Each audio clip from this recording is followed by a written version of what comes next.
Mesdames et messieurs, bonjour. C'est le bulletin d'information de Canal 22. Fait dans l'actualité, selon une correspondance publiée par l'agence de presse officielle, le dernier mouvement opéré dans le corps des Walis, décidé par Abdelmajid Tebboune, était prévu 3 mois à l'annonce. Avant l'annonce, Abdelmajid Tebboune parle d'indiscrétion au sein du palais d'El Mouradia.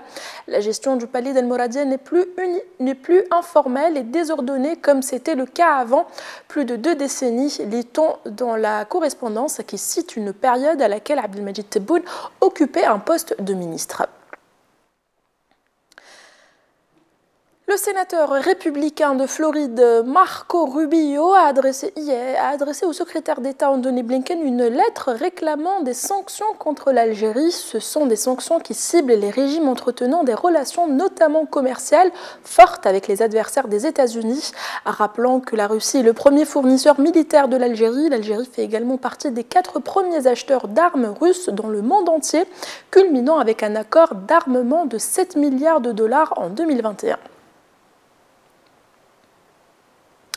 Un supporter du club Mouloudia d'Alger est décédé à l'âge de 20 ans. Il est membre du groupe de soutien au club. Plusieurs pages sur les réseaux sociaux ont fait circuler la nouvelle de la mort. Les récits sur les circonstances de sa mort restent flous.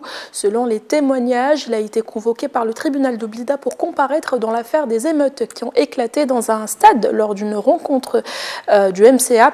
À la suite de sa comparution, le procureur de la République a ordonné son placement en détention provisoire à la prison de Boufarik à Blida.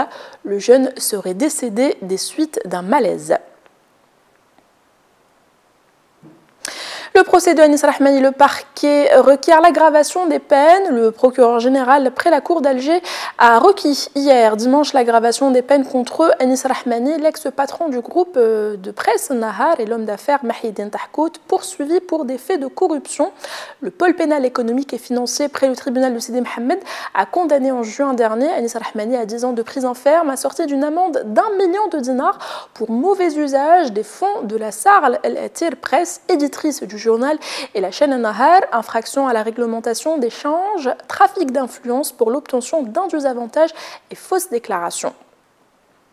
Et en sport, la sélection algérienne de football, messieurs, a conservé sa 41e place au dernier classement FIFA au niveau africain. L'équipe nationale occupe la 7e position, tandis que le trio de tête est composé du Sénégal, 18e mondial, le Maroc, 23e, et la Tunisie, la 30e. Pour rappel, les Verts avaient gagné 3 places lors du précédent classement publié le 23 juin dernier, grâce aux 3 victoires remportées contre respectivement l'Ouganda et la Tanzanie, qualification de la Coupe Afrique des Nations en face à l'Iran 2-1 en match amical.